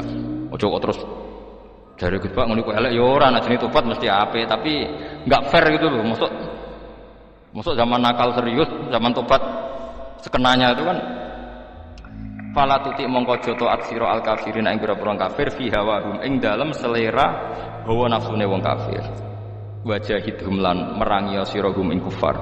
Merangi maksudnya berjuang bihi kelawan Quran. Maksudnya hujjah. Uang iku nak merangi wong kafir nganggo Quran, ndak mesti perang iku nganggo pedang. Niki jelas kita bire ke wajah itu bihi ebil Quran. Maksudnya perang nganggo Quran itu kita melatih argumentasi atau hujjah yang dengan hujjah itu jelas-jelas ketok bener agama napa Islam. Wajahid lan merangi siragum ing kufar bi iklan Quran ayat Quran itu Quran jihad dan kelawan perang atau kelawan jihad kelawan berjuang kabiran kang gede. Wa ta'ala wa alladzi zat maroja ingkang lepas sapa Allah al-bahraini ing dua laut. Arsalat sing lepas sapa taala huma ing al-bahraini mutajawiraini hale berdampingan. Hadza utawi iki wa asbun iku banyu sing banget segere, banget manise, banget segere. Furatun tur enak diombe, sadidul udzubati tekse banget manise. Iki kono nak manane mudah diminum. Wa hadza utawi iki iku milkhun iku banyu asin, ujajun tur banget paite. Syadidul muluhah tegese banget paite. Tapi wasemono sungai sing gampang diminum. Misalnya sungai Komerapi sing napa gampang diminum maksudnya mboten pahit. Ketemu laut sing banget paite meskipun banget asine. Apa hakikate gawe wajah alalan gawe sapa Allah taala bainahuma antarane banyu sing napa tawar lan banyu sing asin. Allah gawe barzakhon ing pemisah hajizan tekse pemisah. Kita ndak tahu pemisahnya piye, pokoke akeh sing cerita banyak di tengah laut itu air napa tawar. Layak tadi itu ora campur apa hadu masalah sijine banyu asin dan banyu tawar bil akhir iklan sing liya mergo wonten apa hajiz wonten apa hajiz ana pembatas. Wa hijron lan tegese pembatas mahjuron kang iso nglindungi. Esitron tegese tutup. Mamnu'an kang iso den cegah bi sebab anane sitru. Sebab anane pembatas apa ikhtilatuhuma apa campure banyu asin dan banyu tawar walami waballahi. Orang bermalam-malam jagungan sama teman asik itu kan perlawanan terhadap nafsu kita, syahwat kita untuk mungkin nikmati dugem di bar atau di tempat-tempat maksiat. Itu setan di Indonesia tuh kakuati sama kita. Orang supaya nggak tertarik maksiat itu Ki Jawa cukup ketemu kancane masak terong guyon, gejol-gejolokan zaman pondok, suwengi lulus sangka maksiat. Bar wis tutup. Saya akan cerita sedikit tentang tradisi hujjah. Dulu ulama itu kelihatannya sederhana, tapi kalau berargumentasi itu hebat. Tadi Gus Zofur menyebut kitab Mbah Hasyim itu mengharamkan kentong. Beliau masyhur itu punya kitab namanya Al-Jasus an Tahrimin Naqus. Intinya kentong itu haram. Secara dalil ini meyakinkan sekali karena ketika Rasulullah rembukan sama sahabat, kita dengan apa memaklumatkan orang kalau waktu sholat masuk? Ada sahabat yang usul pakai kentong, dakalin nasoro itu Nasrani. Ya pakai buk itu semacam trompet besar, dakalil Yahud. Kemudian ada yang usul kalau gitu api ya Rasulullah, dakalil Majus. Sehingga dari hadis itu Mbah Hasyim berpikir kentong itu haram. Tapi Mbah Fakih Mas Kumambang itu mengkritik Mbah Hasyim dengan ngarang kitab Hazruus an Tahrimin Naqus. Jadi beliau komentari kitab itu sambil geleng-geleng kepala. Kitab kok keliru nganti ngono itu. Jadi cara pikirannya siapa Ki Fakih. Kentong di Indonesia itu kanggo wedhus dicolong. Pos kampling, kalau ada banjiran ya kentong, ada maling ya kentong. Jadi nggak ada persamaan sama sekali dengan kentong yang milik orang apa? Nasrani. Sehingga di pondok saya itu ada kentong tapi jelek sekali. Karena itu satu-satunya cara supaya beda dengan kentong yang di gereja. Kalau elek kan mirip kentong di pos kampling. Itu ya agak-agak ilmiah sedikit. Dulu ceritanya Gus Zofur itu saya teruskan. Itu singkat cerita itu kalau yang di kejadian di Termas itu Mbak Dimyati sudah nyuruh semua kentong disembunyikan karena mau ada Mbah Hasyim. Cerita itu mukarrar di Kiai Fakih sama di Kiai Dimyati Termas. Setelah kentong dikumpulkan semua, Mbah Hasyim datang, seneng, ngiranya Syekh Dimyati ini sependapat dengan beliau, yaitu sama-sama nggak ada kentong. Tapi setelah itu ada santri yang matur, Mbah Dim pun beres kentong pun kula delikno sedanten. Itu di depan Mbah Hasyim. Jadi GR-nya Mbah Hasyim bahwa Mbah Dim itu sependapat akhirnya hilang. Ternyata ini akal-akalan gitu. Karena santrinya matur, Mbah Dim pun beres danten kentong beduk sudah disingkirkan. Itu di depan Mbah Hasyim. Saking lugunya santri, nah saking ikhlasnya agak ngerti mahal syahid ini adalah Mbah Hasyim. Saya mau meneruskan cerita Gus Sofur. Dulu ini cerita dulu Mbah Mun ngaji di Lirboyo, tapi Kiai Makhrus ngaji sama Kiai Khalil Harun. Kiai Khalil Harun itu adik juga sekaligus muridnya Mbah Umar Harun. Mbah Umar Harun itu generasi kedua setelah Mbah Ghazali. Beliau menantunya Mbah Ghazali, tapi ya sudah ponakan. Sehingga tradisi ini penting karena saya berkali-kali bilang di mana-mana. Status orang tua dan mbah itu adalah terserah anak cucunya. Bukan terserah mbahnya, tapi terserah anak cucunya. Saya tidak akan bosan mengingatkan ini. Saya pernah di makamnya Nabi Yakub, itu ya dikemuli bendera Israel. Di makamnya Nabi Dawud. Nabi Ibrahim juga dekat sinagog. Sehingga Quran membela Nabi Ibrahim disebut maka anak Ibrahimu Yahudi wala Nasrani. Karena ketika beliau berposisi di Israel, kemudian penguasanya adalah Yahudi, bisa saja makam ini ditulisi dan distatuskan ala Yahudi. Ya seperti Nabi Yakub. Nabi Yakub itu nabi yang kita yakin, tentu berkeyakinan beliau orang baik, orang muslim, orang mukmin, tapi karena di desain mereka ya dikemuli bendera Israel dan disebut Abul Yahud. Karena kita tahu nama lain dari anaknya Nabi Yakub adalah Yahuda bin Yakub bin Ishak bin Ibrahim. Sehingga perasaannya orang Yahudi menjadi Yahudi itu yang ngikuti mbah-mbahnya. Nah khawatir saya ketika buyut-buyut kita kaya. Buyut saya itu orang kaya dulu, namanya Badur Rahman. Itu kaya sekali, tanahnya banyak. Dulu cerita Mbah Hasyim ya kaya sekali. Mbah Maksum juga kaya, Mbah Abdul Aziz juga kaya. Karena dulu itu inginnya kiai itu ya ketok sugih lah, gak ngel-ngelo santri. Tapi nanti kalau cucu-cucunya sudah tidak alim, itu tidak dianggap punya tanah itu karena untuk fasilitas santri. Aku tak kedonyan, mbah-mbahku ya kedonyan. Buktinya tanah ombo. Karena dia akan menafsiri sesuai cara berpikir. Makanya sanad keilmuan yang diceritakan Gus Sofur itu harus diulang-ulang. Kalau nggak diulang-ulang, maka kita akan berpikir sendiri untuk menafsirkan masyayikhon al-kiram atau ajdadan al-kiram. Nah, ini yang bahaya, yang sering Quran mengingatkan. Jadi ada status yang disematkan oleh anak cucu kayak orang Yahuda tadi, Yahuda bin Yakub bin Ishak bin Ibrahim, itu menstatuskan mbah-mbahnya yang bernama Ibrahim itu Yahudi. Sampai Quran sendiri yang bela maka anak Ibrahimu Yahudi wala Nasrani.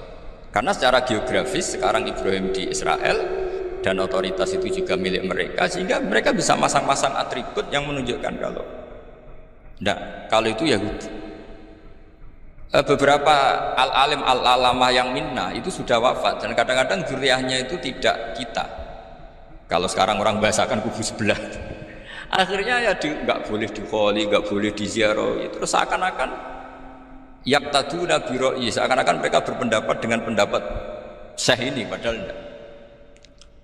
Nah sehingga tradisi ketersambungan sanad tadi, baik secara genetik atau secara asbab, itu harus terjaga. Saya beberapa kali banyaklah sering diceritain Mbah Mun. Dulu Mbah Munawir ini cerita ya, Mbah Munawir itu hak saking senengnya kitab, ben santri ini so ngaji kitab. Itu kalau ada alumni Lirboyo, alim disuruh baca muin di sini itu Mbah Munawir ikut. Saking ingin tasjiknya, ingin ngajari santri bahwa ngapal Quran hafal tapi yo faham. Dan penggalanya Mbah Munawir itu sampai klimaknya dulu Mbah Zaini itu nate nikah sama Nyai Komariah kalau nggak salah, binti Karim, binti mana. Punya putra Gus Habib, Gus Doha yang diantara putrinya dinikahi Gus Rosin. Terus akhirnya kesampaian juga ketika Mbah Munawir punya mantu alim alama namanya Mbah Ali Maksum, angsal Nyai Hasyimah. Sampai pondok Kramjak ma'ruf bil ilmi, terutama ilmu sorof dulu karena Mbah Maksum itu komplain, fa'ala yafulu kok terus fa'lan, fa'ala yafulu ya uful gitu kan. Masuk fi'il kok jejer isim. Jadi dulu kata Mbah Mun itu ada persaingan ilmu sorof, sorofnya Mbah Maksum Ali Kuaron sama Mbah Ali Maksum Jogja. Jadi wali antok, yang satu Maksum Ali Kuaron, yang satu Ali Maksum. Ya itu dulu saingan ngarang sorof. Nah ini yang menang siapa? Ya terserah duriahnya. Kalau duriahnya keren ya menang karena terserah yang kampanye. Saya bayangkan andekan Mbah Zubair tidak punya anak sealim Mbah Mun, mungkin halnya Mbah Zubair juga tidak sewow kalau punya putra Mbah Mun. Karena saya berkali-kali bilang kalau dalam syariat Arab itu kama takarroma, kadang dilafatkan kama tasyarrafa bi Muhammadin Adnan. Orang berpikir Adnan itu siapa? Itu karena ada Nabi Muhammad SAW. Orang mencari-cari Mbah Mun itu mencari Mbah Zubair karena ada Mbah Mun. Orang mencari Mbah Dahlan karena ada Mbah Zubair. Wong kok alime ngono iku bapake sapa? Wong kok alime ngono iku putune sapa? Tapi kalau kita ini sudah ndak alim, ini orang sudah enggak tertarik nyari-nyari leluhurnya karena dianggap selesai. Jadi yang dengan tanda kutip yang menghabisi mbah-mbahnya itu ya mesti cucunya. Ini mau ngamuk, mau peringatan, tapi ini juga peringatan pada diri saya sendiri. Jadi sehingga zuriyah ini penting. Kenapa para nabi mesti donga zuriyatan thayyibah? Kenapa selalu berpikir tentang zuriyah? Wa ja'alaha kalimatam baqiyatan fi aqibi. Karena zuriyah ini yang nanti bisa menstatuskan leluhurnya. Seperti tadi cerita Mas Maftuh ini, tak puji betul, saya hari ini tidak ingin gojlok supaya kewalian saya tidak tergerus oleh kedoliman. Saya pernah diceritain Gus Zofur, juga sering baca buku tentang Mbah Maksum. Dulu Mbah Maksum kalau wasiat kembali ya gitu, kamu harus NU dan harus mempertahankan NU, tapi tidak dengan cara membenci Muhammadiyah. Dulu Mbah Mun juga sering cerita, dulu Mbah Hashim tuh ngaji Syekh Mahfud ya. Nah, Mbah Ahmad Dahlan dulu namanya Darwis sering ngaji sama Syekh Khotib Minangkabau. Zaman itu Syekh Khotib sudah modern, sudah ikut gerakan Abdu, gerakan Al-Manar. Sehingga bawaannya Mbah Ahmad Dahlan ini agak-agak agresif. Yang Mbah Hashim karena hanya mulazim di Syekh Mahfud, hanya sesekali ngaji Syekh Khotib, beliau lebih seperti itu. Dan dua beliau ini sama-sama pernah ngaji Mbah Soleh Darat di Semarang, Mbah Hashim sama Mbah Ahmad Dahlan yang dulu namanya Darwis. Jadi ini masih min muskatin wahidah mimam bain wahid. Sehingga kita tidak kaget ketika Mbah Ali Maksum mengomentari Muhammadiyah itu masih ahli sunnah wal jamaah. Makanya nanti terakhir saya baca kitabnya Mbah Ali dan sering saya pelajari. Andai kan kita ini sepakat dengan ilmu, ya kita tahu lah. Kalau Abu Hanifah itu tidak kunut, Imam Syafi'i kunut, berarti kunut itu mazhabnya Abu Hanifah, bukan mazhabnya Mbah Ahmad Dahlan. Apa tidak kunut itu mazhabnya Abu Hanifah, bukan mazhabnya Mbah Ahmad Dahlan. Kita kunut itu mazhabnya Imam Syafi'i, bukan mazhabnya Mbah Hashim. Ini semuanya masih dalam bingkai ilmu. Adzan qabla subhi juga riwayatnya jelas. Tidak adzan ya sudah perilaku kita sudah jelas. Dulu Mbah Mun sering didik kita gitu. Saya sering dengar cerita kalau dulu Pak Arif Fakhruddin begitu hormat sama Mbah Ali, apalagi duriahnya Mbah Azhar Basir. Nah beliau dulu ngaji di Termas. Dulu itu enggak ada masalah karena semuanya dianalisis pakai ilmu. Tapi sekarang pakai identitas, yang kunut itu NU, yang enggak kunut Muhammadiyah. Berarti Abu Hanifah itu Muhammadiyah, Imam Syafi'i itu NU. Berarti Imam Syafi'i itu ya anak buahnya Ki Miftahul Ahyar kira-kira gitu. Karena anak buahnya Pak Said Akil. Kan terjadi repot. Dulu kita ini pengagum ilmu, bukan pengagum perbedaan. Sehingga di sini yang saya kagum dari sekian ceritanya Mbah Ali Maksum, supaya kitab ini to the point, supaya nggak lama-lama karena waktunya juga. Nanti kalau kemalaman ini kena semprit ini sudah. Ini diantara yang diceritakan Bali itu unik. Imam Syafi'i itu sering tawassul, sering wasilah sama siapa itu? Abu Hanifah. Ini sudah tak petakan, saya baca yang sensitif-sensitif lah. Yang ini ya. Ziyar al-Babus Samin, terus sebentar ini yang bab tawassul.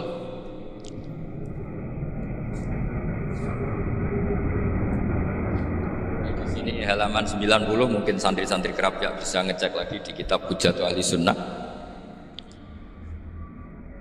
Ketika cerita tawassul, di antara yang diceritakan Mbah Ali Maksum adalah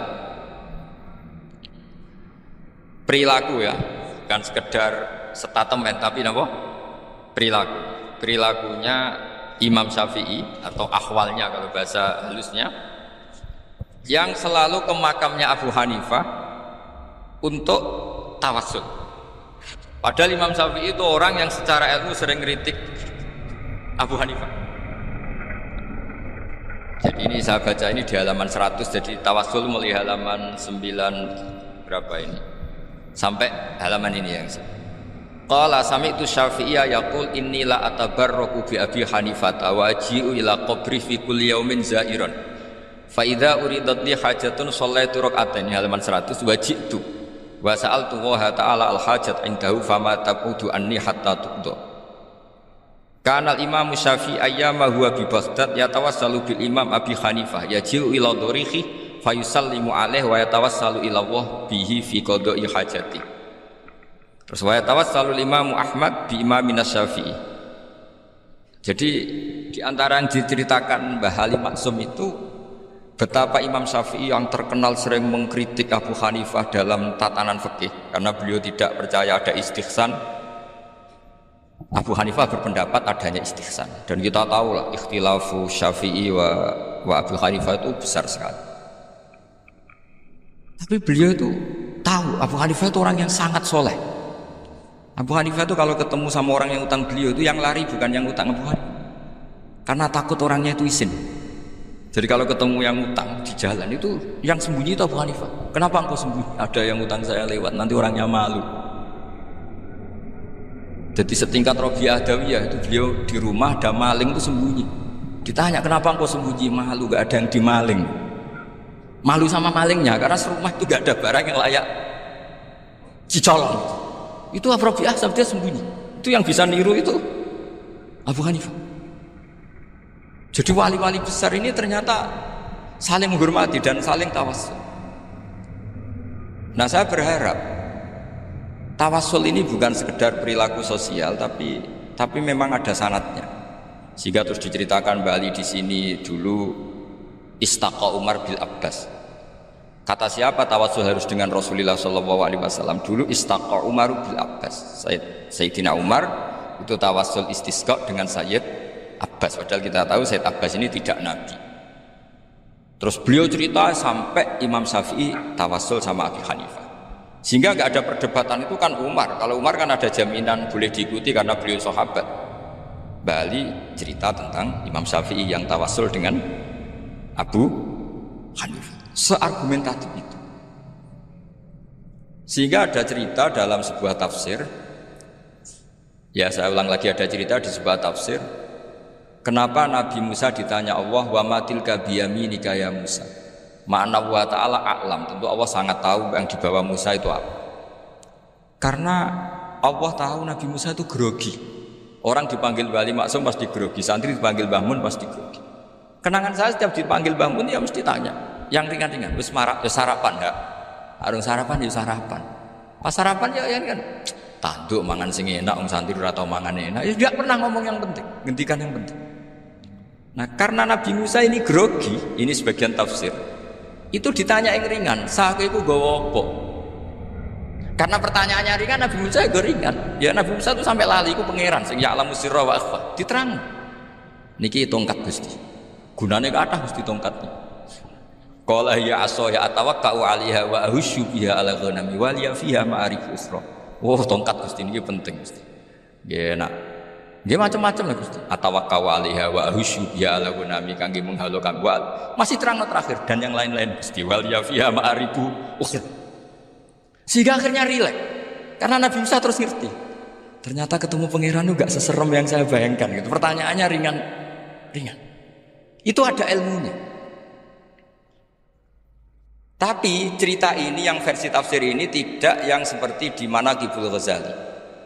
Di beberapa kitab tentang Manaqibul Ghazali diceritakan di alam roh Nabi Muhammad SAW itu yubahi bi ummati, saking yubahinya sampai ngendikan ulama ummati ka anbiya Bani Israil. Ulama umatku itu pinternya atau statusnya itu mirip-mirip lah. Kaf itu ya mirip-mirip kayak ulamanya nabinya Bani Israil. Akhirnya Nabi Musa itu tersinggung sekali, bagaimana mungkin ulama disamakan dengan Nabi. Sehebat-hebatnya ulama itu kan tidak akan yabluhu darajatan nubuwah atau yartaqi ila darajatin nubuwah. Itu akhirnya ya kalau kamu nggak percaya panggil, yang dipanggil Imam Ghazali. Ya Nabi Muhammad juga nggak mau kalah. Kalau manggil ulama RT ya kalah keok. Akhirnya Imam Ghazali datang, ditanya sama Musa, Mas muka nama kamu siapa? Ana Muhammad bin Muhammad Al-Ghazali At-Tusi Asy-Syafi'i. Itu disebut panjang. Nabi Musa guyu-guyu. Kamu lama kok ngomong yang nggak penting, ditanya namanya kok penjelasannya sepanjang itu, dianggap itu satu kesalahan. Masa tanyanya nama kok ditanya, jawabnya Muhammad bin Muhammad Al-Ghazali At-Tusi Asy-Syafi'i, kepanjangan. Ketika Nabi Musa agak mencibir, agak gimana itu, terus Imam Ghazali, kalau ini masalah, lebih masalah jenengan. Apa itu? Yang tanya jenengan tuh Allah ya alamus sirra wa akhfa, dan Allah hanya tanya wa ma tilka biyaminika ya Musa. Harusnya jenengan hanya aso ya titik, bukan kepanjangan. Atawakkau 'alaiha wa usybiha itu kepanjangan. Allah tanya yang di bawah kamu itu apa? Yang di tangan kamu. Harusnya jawabnya hanya aso. Tapi kenapa penjelasannya sepanjang itu? Sampai terakhir waliya fiha ma'aribu ukhra. Pinter tenan kayak gitu. Di saat Nabi Muhammad, Nabi Musa itu bilang, ya pinter tenan. Padahal kita tidak pernah GR seperti itu kan, kebetulan Imam Ghazali. Kalau yang lain mungkin ya keok akhir-akhir. Tapi ini cerita dalam khazanah keilmuan. Benar yang dikatakan Gus Zofur. Saya termasuk orang yang pernah mondok Lirboyo Pasanan. Jadi setelah saya disuruh nemani Gus Kamil, tahun berikutnya Gus jenengan disuruh. Pokoknya anakku bosak ulan lah kudu tahu mondok Lirboyo. Biar aku tahu ngaji Bakarim. Terus yang disuruh membaturi Gus Kamil itu saya. Jadi saya pernah 1 bulan tuh di Lirboyo. Karena saya ini santri beling ya, kontraknya pokoknya penting ziarah Bakarim. Biasanya nggak pernah ngaji, pokoknya nggak bareng ziarah ya sudah. Ngaji subuh ingat saya sama Gus Imam. Itu dari 17 hari ingat saya ngaji 2 kali. Tapi kalau ziarah ke Bakarim sudah lupa jumlahnya karena memang kontraknya disuruh ziarah. Sampai seperti itu. Dan saking senengnya bangun sama Bakarim saya masih ingat. Ngamplopi salam template itu masih ingat untuk Gus Anwar, untuk Gus Imam, untuk Gus Kafabi, termasuk untuk Gus Maksum. Itu malam-malam saya dijak ngamplopin. Zaman itu saya masih ingat selawewu. Zaman itu kos 1 bulan itu 13.000. Jadi kira-kira kalau 25.000 itu untuk kos 2 bulan. Jadi saya kursnya itu pakai kos. Saya masih ingat Mondok Sarang itu kos 1 bulan 13.000. Berarti kira-kira 500.000 itu di amplopin sendiri sama Bang. Ini untuk Gus War, ini untuk Gus Imam, ini untuk Gus. Padahal Gus Imam ini mondoknya sudah dibangun. Itu bangun hormatnya sampai untuk jatah salam template. Nah yang ribet kebalikannya, kita pulang Gus Imam karena melihat Gus Kamil putrane Mbah Mun, Gus Kamil disangoni. Saya juga disangoni karena Gus Imam dulu ngaji juga sama Pak D saya, sama keluarga saya. Itu kata Gus Kamil setelah keluar, mau kamu nih gua abah, berarti gua aku. Karena ini penting, kalau sampai dia tukar guling, ribet. Jadi ditakwil sendiri lah, mau kamu nih gua abah ya, boten yes berarti halal. Tapi sama Mbah Mun ya ditanyanya bukan apa karena untuk meneruskan tradisi bahwa kalau kiai ketemu itu ya saling memberi hadiah, saling itu sudah faqaddimu baina yadayna sebagai apa? Sedekah. Sehingga ketika Kapya ini punya Bali Maksum alim alama, kemudian melahirkan murid-murid yang juga ipar kayak Mbah Warsun bisa ngarang apa Kamus Al-Munawwir, Pak Bil juga punya karangan Kamus Al-Mu'asir. Saya tuh punya semua. Karena ini adalah buah dari bahwa kita ini tidak kalah sama produk-produk yang di sana. Bahwa produk di kita ini sudah cukup untuk mengantarkan orang menjadi alim alam. Dulu Mbah Zubair ke Mekah ya sudah alim alam. Gus Zofur ke Al-Azhar sudah alim. Semua teman-teman kita ke Mekah itu sudah alim semua. Padahal produk mondoknya ya tadi mau digojlok kiai ini terus mangkel be keamanan biasanya. Biasanya musuh besar pondok itu keamanan. Jadi bukan berarti gojlok ibunya Gus Maftuh enggak, biasanya keamanan itu musuhnya apa? Dan itu tradisi keilmuan itu harus dijaga dengan hujjah dan dengan tadwin, dengan pembukuan. Saya punya sekian cerita ya, misalnya dulu kita mungkin iskal itu janggal. Kenapa sih orang Islam tukaran sama orang Islam?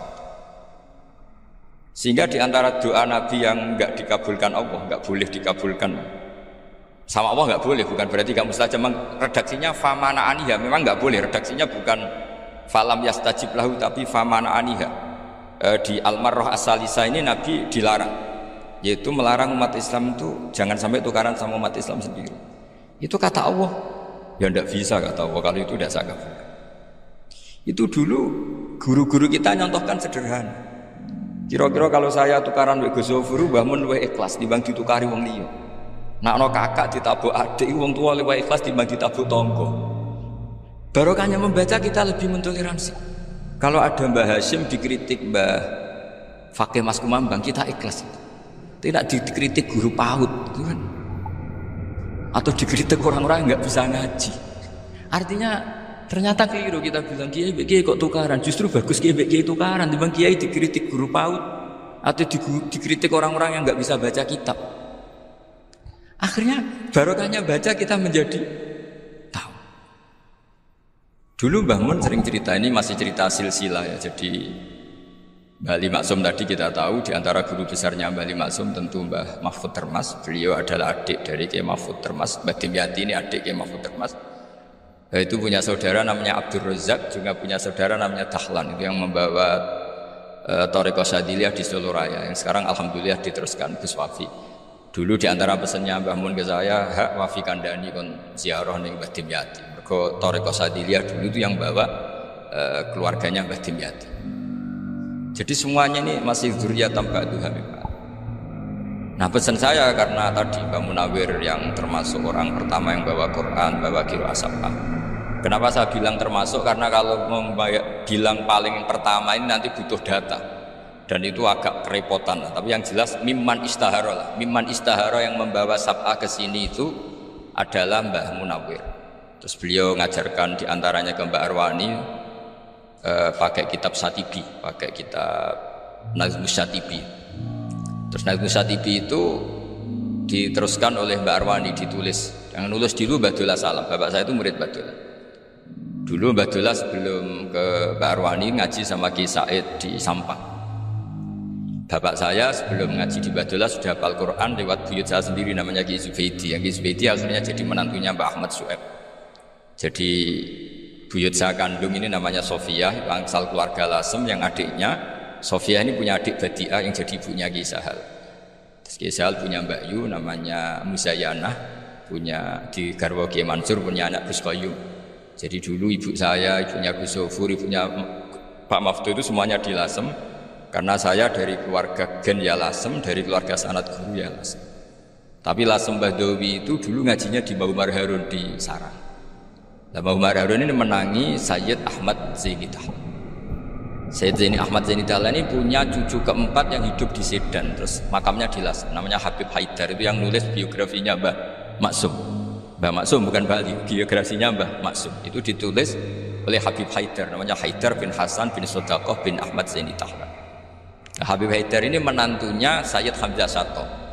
Hamzah Sato itu Hamzah bin Abdullah bin Umar, itu kakaknya Sayyid Abu Bakar Sato, Sohibul I'anah.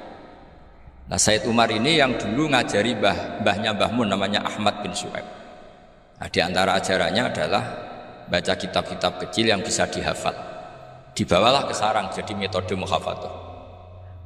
Tapi kemudian lama-lama oleh di pondok itu jadi syarat kenaikan kelas. Dulu gak ada muhafadzah untuk kenaikan kelas ya, supaya orang alim itu harus hafal, lama-lama dipakai syarat untuk muhafadzah. Jadi semua ini sanad harus kita ingat supaya kita bisa menjaga tradisi. Termasuk tradisi ini kiai seneng jagungan, terus ngomong ra penting. Itu juga sanad. Setahu saya Mbah Mun itu kalau ketemu bapak ya guyon terus. Saya punya kenangan tuh yang dulu agak iskal tuh begini. Ada isu lah, entah isu entah hoax entah apa, ada kaji itu agak beling itu, pokoknya beling lah. Seneng siapa itu, rondo lah apa. Pokoknya beling. Ketika Mbah Mun dilaporin tamu kalau kaji itu beling sama rondo itu, Mbah Mun tanyanya lucu. Lu ayu lucu. Wahyu banget Mbah. Wahyu. Itu bapak juga bakas ayu. Dulu saya sedang ini kiai kok bakas wong ayu, bakas budine barang lah kira-kira gitu. Tapi setelah saya tambah alim, tambah ngerti itu, kata bapak gini, ya abek bakas ayu hak timbang iya, no malah qadzaf. Ternyata seni. Sekali Mbah Mun atau bapak bilang, waji kok zino kaji, maka larinya ke qadzaf. Maka menghindari bahasa menuduh, ngomong yang nggak penting. Loh ayu. Jadi kiai dulu tuh orang sok suci tapi menghindari hal-hal yang Jadi punya seni untuk ngelola kehidupan. Orang bermalam-malam jagungan sama teman asik itu kan perlawanan terhadap nafsu kita, syahwat kita untuk mungkin nikmati dugem di bar atau di tempat-tempat maksiat. Itu setan di Indonesia tuh kakuati sama Ki Jawa. Orang supaya nggak tertarik maksiat itu Ki Jawa cukup ketemu kancane masak terong guyon, gejol-gejolokan zaman pondok, suwengi lulus sangka maksiat. Bar wis tutup. Perlawanannya sederhana, nggak pakai tahajud, nggak pakai wiridan. Karena Ki Jawa juga koyoke rapati potongan ahli ibadah. Itu jagungan. Jadi setahu saya itu pernah lihat Bali itu sekali ketika beliau ngisi ceramah di Mbah Hamid Bedowi. Saya masih kecil diajak bapak. Dulu kalau bapak ngelihat Bali sama Mbah Hamid itu mesti nangis karena dua orang alim bertemu. Yang akhirnya ya di sana itu Mbah Hamid punya anak Gus Nasih, di sini ada Mbah Nafisa, terus jadi Mbak Salih Hindun itu. Jadi dulu itu ya guyon terus ketika itu yang sering bodoni Mbah Hamid itu ya Ki Bisri. Ki Bisri itu kalau datang ke Ki Hamid Pasuruan, nak wali tenan aku teko ditatakno mangan. Jadi ukurannya ya. Ternyata sampai sana di keimangan tenan. Masih belum mengakui, kan nak wali tenan aku itu kiai rung di mobil, dongakno aku di mobil. Sudah kalah satu seri itu masih gak terima. Lalu itu Mbah Hamid akhirnya berdoa, ayo monggo, mungkin Ki Bisri gak ada mobil. Itu setelah didoain masih tanya, mereknya apa mereknya? Itu Mbah Hamid jawab, yo paling Holden ya, paling Holden. Itu nyari mobil itu ya adalah dapatnya Holden. Suatu saat Mbah Bisri diundang Mbah Hamid gak dikasih visa, karena utangnya sudah banyak Mbah Hamid. Mbah Bisri ini utang doa tadi. Itu ya gak dikasih visa, ya gak mau kesang apa-apa kelambimu kayak aku. Didol sama muhibbinya Mbah Hamid, itu harganya melebihi jatah bisa rokok. Ketemu Mbah Hamid, Kang, susu Kang, mergo. Jadi dulu itu rileks, makanya ini yang diceritakan Gus Zofur. Sebetulnya kalau kiai-kiai itu bersanad itu ya rileks, hidupnya itu rileks. Karena rileks ini perlawanan terhadap kemungkaran. Saya dulu musyawarah sering sama Gus Zofur usul fikih. Itu jelas di antara yang ditulis Lubil Usul itu. Ya kita tahu tadi misalnya sanad usul fikih, Mbah Ber itu sangat al-usuli Kiai Zubair Dahlan, abahnya Mbah Mun. Punya murid diantaranya Kiai Sahal. Kiai Sahal punya karangan Thariqatul Fusul fi Syarhi Lubil Usul. Itu Thariqatul Fusul itu beliau ngendikan dalam mukaddimah bahwa saya bisa mensarah ini berdasar ngaji maknani sama Mbah Zubair. Terus beliau mengutip sarah itu dari kitab Nailul Ma'mul. Beliau ngendikan binus khotin khotiyah ghairi matbu'ah. Dan itu ditemukan di Kiai Mansur di Lasem, karena Kiai Mansur iparnya Mbah Sahal. Mansur bin Khalil ini diantara katibnya Syekh Mahfud. Jadi semuanya ini sama. Mbah Ber saking ahli usul fikihnya, kalau ngajar usul fikih itu kalau guyon takriran saya ini lebih memahamkan ketimbang sarah. Ya sudah, terus Mbah Zubair Kiai Fakih, terus Syekh Mahfud.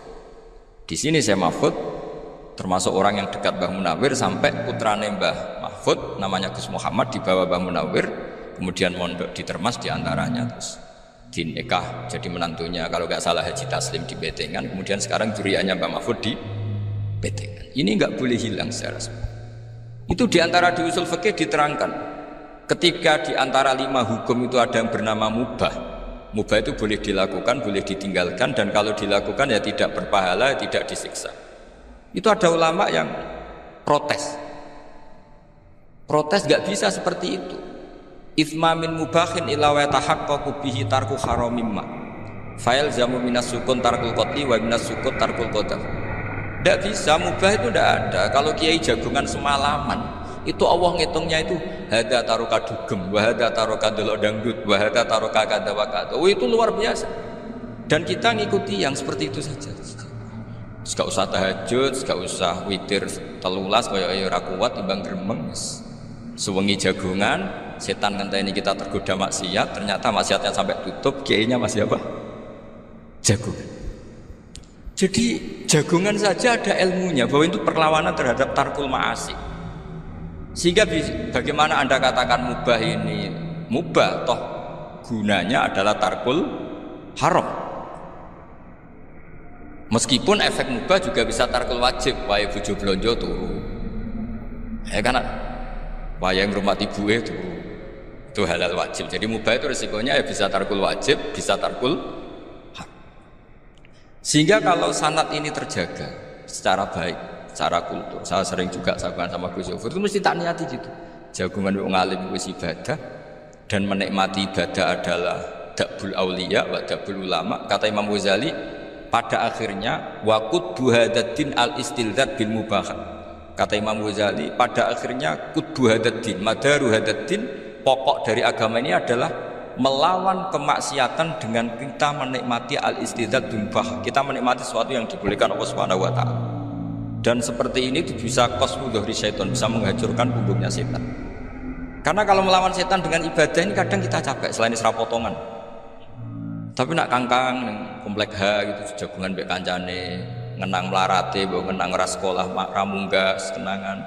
Sing ramunggah diarani istiqomah. Gitu kan. Diarani tulus zaman, sing munggah dianggap kesusu.